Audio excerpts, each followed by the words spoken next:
Assalamualaikum warahmatullahi wabarakatuh. Alhamdulillahirabbil alamin. Puji syukur mari kita ucapkan kepada Allah Subhanahu wa taala yang telah melimpahkan segala rahmat, nikmat dan karunia-Nya kepada kita bersama, sehingga pada kesempatan kali ini kita dapat melaksanakan kegiatan rutinitas kita dalam kehidupan sehari-hari dengan baik. Amin amin ya rabbal alamin. Peserta didik, apa kabar hari ini? Mudah-mudahan dalam keadaan sehat walafiat ya nak. Nah, pada pertemuan kali ini, Ibu akan memberikan layanan informasi, dan layanan informasi ini adalah merupakan salah satu jenis layanan bimbingan konseling yang harus diberikan oleh guru bimbingan konseling atau BK kepada peserta didik. Nah, berdasarkan angket yang sudah diisi, ada beberapa peserta didik yang menginginkan adanya layanan tentang materi konsep diri. Nah, peserta didik harus tahu apa itu konsep diri. Nah, apa pengertian konsep diri? Konsep diri adalah semua ide-ide, pikiran, kepercayaan, dan pendirian yang diketahui individu tentang dirinya dan mempengaruhi individu dalam berhubungan dengan orang lain atau bersosial dengan orang lain. Nah, itu menurut Start and Sondern tahun 1991, 372. Nah, ada juga pengertian dari konsep diri adalah pengetahuan tentang diri kita sendiri, harapan dan penilaian terhadap diri kita. Nah, ada para ahli psikologi memberikan rumusan tentang konsep diri sebagai berikutnya. Yang pertama, konsep diri adalah gambaran, pandangan, keyakinan, dan penghargaan atau perasaan seseorang tentang dirinya. Yang kedua, konsep diri adalah penghargaan diri, nilai diri, atau penerimaan diri. Konsep diri meliputi semua keyakinan dan penilaian tentang diri sendiri. Nah, hal ini akan menentukan siapa kita dalam kenyataan, tetapi juga menentukan siapa kita menurut pikiran kita sendiri. Apa yang dapat kita lakukan menurut pikiran kita sendiri, dan menjadi apa menurut kita sendiri. Nah, teori perkembangan konsep diri, yang pertama, konsep diri belum ada sejak lahir, tapi berkembang secara bertahap dan dipelajari. Yang kedua, melalui kontak sosial dan pengalaman. Dan ketiga, proses eksplorasi diri sendiri, hubungan dengan orang dekat dan berarti bagi dirinya. Yang keempat, budaya dan pengalaman dalam keluarga atau sekolah, masyarakat, yang mana memberikan pengalaman yang positif terhadap diri pribadi itu sendiri. Kemudian, individu memperoleh kemampuan yang berarti dan mampu beraktualisasi terhadap diri pribadi atau diri sendiri, atau diri individu itu sendiri, sehingga individu menyadari potensi yang ada pada dirinya. Nah, pengalaman awalnya dalam kehidupan di sekolah ataupun di rumah, merupakan dasar pembentukan konsep diri. Nah, ada pengaruh atau faktor, baik itu faktor dari keluarga, saudara, teman, juga dapat memberikan perasaan diri atau perasaan, baik itu perasaan dirinya yang positif atau perasaan diri negatif. Nah, ada juga peserta didik merasa perasaan diterima atau ditolak dalam lingkungan, baik itu lingkungan di sekolah, di lingkungan saudara, atau di masyarakat atau teman dalam bergaul dengan teman sebaya.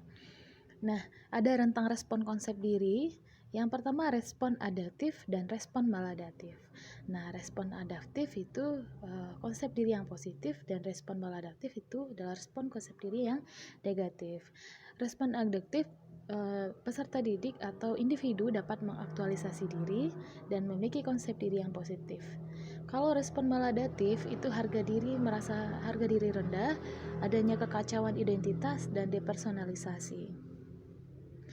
Nah, peserta didik itu ada catatan apa itu respon maladaptif, dan di sini ada catatan respon maladaptif dan apa itu depersonalisasi bagi peserta didik yang tidak tahu artinya apa respon maladaptif dan depersonalisasi ini.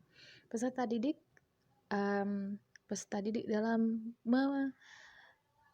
melihat konsep diri atau pemahaman terhadap diri, itu peserta didik yang pertama harus mengetahui gambaran diri. Apa itu maksudnya?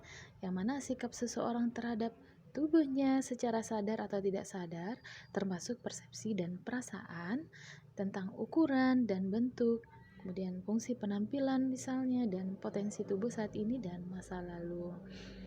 Nah, dalam konsep diri yang kedua, peserta didik harus mengetahui adanya ideal diri. Ideal diri adalah persepsi individu tentang bagaimana peserta didik harus berperilaku sesuai dengan standar pribadi. Nah, maksud standar ini berhubungan dengan tipe orang atau sejumlah aspirasi cita-cita nilai yang dicapai, dan ideal diri mulai berkembang pada masa kanak-kanak yang dipengaruhi oleh orang penting dari dirinya yang memberikan tuntutan atau harapan. Nah, peserta didik harus memiliki ideal diri di mana peserta didik dapat dipengaruhi nanti apabila konsep diri itu positif, di mana dipengaruhi oleh orang-orang penting dari dirinya yang dapat memberikan tuntutan atau harapan di masa yang akan datang. Ini diperlukan oleh peserta didik untuk memacu dirinya ke tingkat yang lebih tinggi. Jadi untuk menentukan konsep diri, kita harus melihat atau mengetahui adanya ideal diri ini. Nah, kemudian yang ketiga, dalam konsep diri adanya harga diri. Harga diri adalah penilaian pribadi terhadap hasil yang dicapai dengan menganalisa seberapa jauh perilaku memenuhi ideal diri tadi. Nah, penting untuk anak ibu ketahui dalam penerimaan diri tanpa syarat sebagai individu yang berarti walaupun salah, gagal atau kalah. Nah, karena harga diri diperoleh dari penghargaan diri sendiri dan dari orang lain, baik itu perasaan dicintai, dihargai, dan dihormati. Nah, setiap manusia pasti memiliki adanya kebutuhan dihargai, dan peserta didik kita sebagai manusia juga harus memiliki harga diri atau nilai diri. Dan nilai diri yang dipandang oleh orang lain itu harus memiliki konsep diri dengan harga diri yang positif. Nah, jika peserta didik selalu berhasil, maka cenderung mempunyai harga diri yang tinggi. Dan jika individu sering mengalami kegagalan, maka cenderung biasanya mempunyai harga diri yang rendah. Nah, untuk meningkatkan harga diri dapat dilakukan dengan memberi kesempatan untuk berhasil, yaitu dengan memberikan tugas yang kemungkinan dapat diselesaikan. Kemudian adanya pujian atau diberikan pujian atau penghargaan atau keberhasilan yang dimiliki oleh individu atau peserta didik. Nah, apalagi pada saat pandemi ini atau dalam keadaan seperti ini, itu proses pembelajaran atau proses belajar mengajar itu ada proses belajar daring dan luring. Nah, dalam kegiatan ini peserta didik diwajibkan atau diharuskan untuk menyelesaikan tugas yang diberikan oleh guru terkait pelajaran atau dalam proses belajar mengajar. Nah, jika diselesaikan dengan baik dan dituntaskan, baik itu tugas-tugas maupun nilai ujian yang bagus, maka peserta didik akan mendapat adanya pujian atau penghargaan atau keberhasilan. Dan peserta didik mudah-mudahan dalam kegiatan daring peserta didik dapat mengumpulkan tugas dengan tepat waktu tanpa tertinggal sedikit pun. Mudah-mudahan dapat mempengaruhi hasil yang baik dalam evaluasi belajar nanti. Nah, kemudian yang kedua, menanamkan atau memberi gagasan yang dapat memotivasi kreativitas untuk berkembang. Yang ketiga, mendorong aspirasi dengan menanggapi pertanyaan dan pendapatnya serta memberi dukungan terhadap aspirasi yang positif sehingga merasa diterima. Harga diri akan meningkat sesuai dengan meningkatnya usia dan sangat terancam pada masa pubertas. Nah, peserta didik bukan berarti pada saat kegiatan daring atau luring saja, nanti pada saat kegiatan-kegiatan setelah atau kegiatan tatap muka, mudah-mudahan peserta didik dapat melakukan kegiatan proses belajar mengajar itu dengan baik dan meningkatkan tingkat kedisiplinan yang baik agar tercapainya hasil yang baik. Nah, peran adalah pola sikap, perilaku, nilai dan tujuan yang diharapkan dari seseorang berdasarkan posisinya di masyarakat. Nah, posisi di masyarakat atau di sekolah atau di rumah dapat menjadikan stresor terhadap peran karena struktur sosial yang menimbulkan kesukaran atau tuntutan posisi yang tidak mungkin dilaksanakan. Peserta didik harus mengetahui konsep diri. Nah, mungkin ada beberapa peserta didik yang masih belum tahu siapa dirinya. Who am I? Maka peran ini sangat penting. Nah, stres peran terdiri dari adanya konflik peran, peran yang tidak jelas, peran yang tidak sesuai, dan peran yang berlebihan. Mudah-mudahan peserta didik memiliki peran yang jelas dan tidak memiliki konflik-konflik peran yang tidak jelas, peran yang tidak sesuai, dan peran yang berlebihan. Nah, peserta didik, konflik peran ini dialami jika peran yang diminta konflik dengan sistem individu atau peran yang konflik satu sama lain. Yang kedua, peran tidak jelas terjadi jika perilaku diberi peran yang tidak jelas dalam hal perilaku dan penampilan yang diharapkan. Yang tiga, peran tidak sesuai terjadi jika individu dalam proses transisi merubah nilai dan sikapnya. Yang keempat, peran berlebihan terjadi jika individu menerima banyak peran tetapi tidak mampu untuk melakukannya. Peserta didik, dalam konsep diri, peserta didik harus mengetahui adanya identitas diri. Nah, identitas itu adalah kesadaran akan diri, yang mana merupakan sintesa dari semua aspek konsep diri sebagai suatu kesatuan yang utuh. Nah, seseorang yang mempunyai peranan identitas diri yang kuat adalah seseorang yang memandang dirinya berbeda dengan orang lain, termasuk persepsinya terhadap jenis kelamin, memiliki otonomi yaitu mengerti dan percaya diri, memiliki respek diri, mampu dan menguasai diri, mengatur diri sendiri, dan menerima diri. Peserta didik harus mengetahui apa sih ciri-ciri individu identitas diri yang positif. Jadi peserta didik harus mengenal diri sebagai organisme yang utuh dan mengakui jenis kelamin sendiri, memandang berbagai aspek diri sebagai suatu keselarasan, dapat menilai diri sesuai dengan penilaian masyarakat atau orang lain, kemudian menyadari hubungan masa lalu, hubungan sosial masa lalu dengan teman, ataupun dengan masyarakat, ataupun di sekolah, dalam kehidupan sekarang dan yang akan datang tentunya. Kemudian memiliki tujuan yang dapat direalisasikan. Konsep diri positif, tanda-tanda individu yang memiliki konsep diri yang positif adalah yang pertama, yakin akan kemampuan dalam mengatasi masalah. Yang kedua, merasa setara dengan orang lain dan merasa tidak adanya perbedaan. Dan ketiga, menerima pujian tanpa rasa malu. Yang keempat, menyadari bahwa setiap orang mempunyai berbagai perasaan dan keinginan serta perilaku yang tidak seharusnya disetujui oleh masyarakat atau lingkungan sekitar. Dan peserta didik atau individu itu mampu introspeksi diri dan memperbaiki diri dari kesalahan-kesalahan yang telah terjadi sebelumnya. Nah, contoh dari konsep diri positif.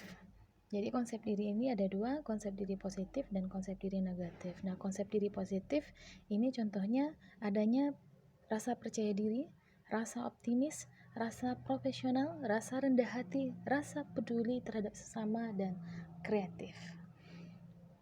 Peserta didik, dasar konsep diri positif adalah penerimaan diri. Nah, kualitas ini lebih mengarah ke rendahan hati dan kedermawaan daripada keangkuhan dan keegoisan. Orang yang mengenal dirinya dengan baik merupakan orang yang mempunyai konsep dirinya yang positif. Di sana bisa peserta didik lihat tanda-tanda individu yang memiliki konsep diri yang positif.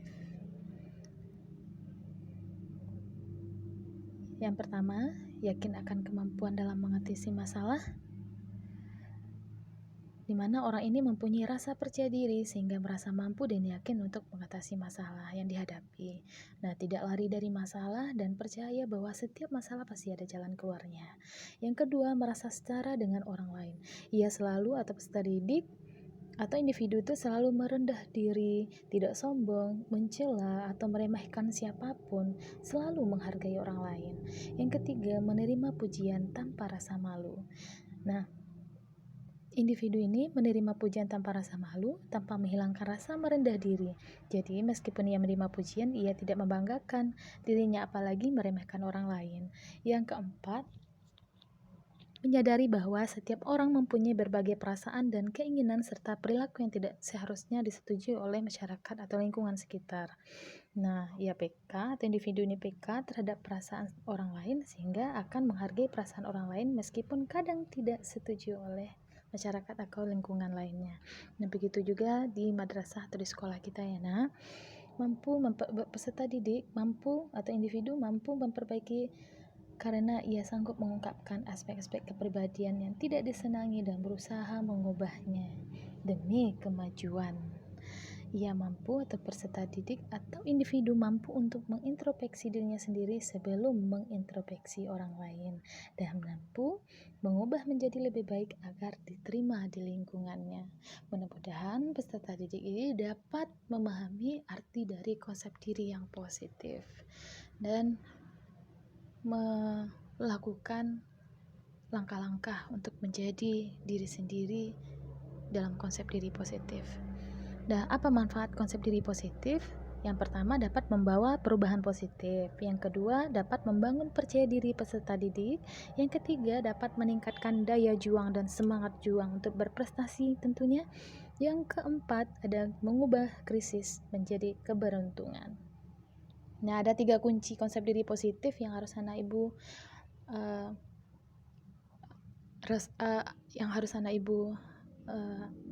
miliki. Yang pertama, jujurlah pada diri sendiri. Yang kedua, dengarkan kata hati. Yang ketiga, jadilah diri sendiri. Nah, ada tanda-tanda individu yang memiliki konsep diri negatif. Yang pertama, PK terhadap kritik. Yang kedua, responsif sekali terhadap pujian, cenderung bersikap hiperkritis, cenderung merasa tidak disenangi oleh orang lain, dan bersikap pesimis terhadap kompetisi atau bersikap pesimis terhadap perlombaan atau kompetisi. Nah, konsep diri negatif akan mudah menyerah sebelum berperang, dan jika ia mengalami kegagalan akan menyalahkan diri sendiri maupun menyalahkan orang lain. Konsep diri positif akan bersikap optimis, percaya diri sendiri, dan selalu bersikap positif terhadap segala sesuatu, dan memiliki pikiran-pikiran yang positif juga terhadap kegagalan yang dialami.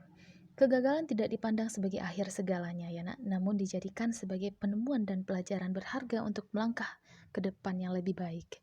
Nah, individu yang memiliki konsep diri positif akan mampu menghargai diri sendiri. Mudah-mudahan peserta didik adalah termasuk peserta didik yang memiliki konsep diri yang positif dan bersikap optimis.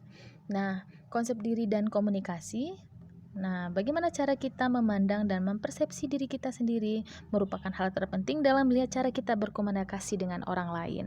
Konsep diri sangat menentukan perilaku komunikasi antar pribadi kita. Itu yang paling penting anak ibu ketahui.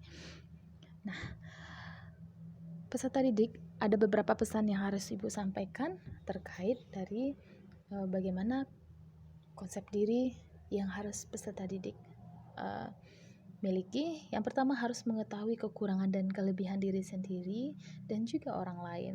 Yang kedua, memiliki konsep diri yang positif. Peserta didik dengan memiliki konsep diri yang baik, nah maka siswa atau peserta didik akan memiliki hasil belajar yang baik pula. Dengan adanya konsep diri yang baik ini, maka peserta didik akan memiliki rasa percaya diri dan merasa setara dengan peserta didik lainnya. Nah, dan kelima, apabila tidak ada konsep diri yang baik dalam diri peserta didik, maka akan terjadi penurunan dalam hasil belajar siswa tersebut.